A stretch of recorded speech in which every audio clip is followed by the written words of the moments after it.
சென்னை பல்கலைக்கழகத்தில் நடைபெற்ற ஜிஎஸ்டி கருத்தரங்கில் மத்திய நிதியமைச்சர் அருண்ஜேட்லி பங்கேற்று உரையாற்றினார்.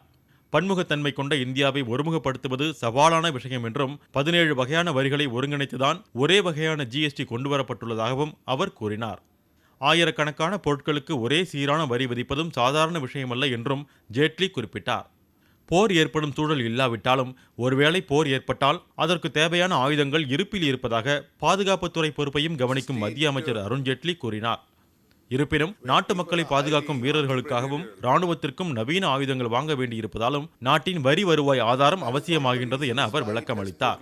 சாலைகள் அமைத்தல் உள்ளிட்ட அரசின் சேவைகளுக்கு வரி செலுத்துதல் மூலம் மக்களின் பங்களிப்பு அவசியம் என்பதை மக்கள் உணர வேண்டும் என்றும் கேட்டுக்கொண்டார். தமிழ்நாடு போன்ற உற்பத்தி மாநிலங்களில் முதல் 5 ஆண்டுகளில் ஜிஎஸ்டியால் நஷ்டம் ஏற்பட்டால் மத்திய அரசு பொறுப்பேற்பதாக கூறிய அவர் உற்பத்தி வருவாய் 14% உயரும் என்றும் உறுதியளித்தார். ஜிஎஸ்டி குறித்த நியாயமான கோரிக்கைகள் பரிசீலிக்கப்படும் என்றும் அருண்ஜேட்லி தெரிவித்தார். முன்னதாக சென்னை விமான நிலையத்தில் இருந்து அடையாறு வந்த மத்திய நிதியமைச்சர் அருண்ஜேட்லி தொழில் நிறுவனங்கள் மற்றும் தொழில் முனைவோருக்கான கருத்தரங்கில் பங்கேற்றார். மறைந்த முன்னாள் முதலமைச்சர் ஜெயலலிதாவின் நினைவிடத்திற்கு சென்று மலர் வளையம் வைத்து மரியாதை செலுத்தினார். மத்திய அமைச்சர் நிர்மலா சீதாராமன், தமிழக நிதியமைச்சர் ஜெயக்குமார் ஆகியோரும் உடனிருந்தனர்.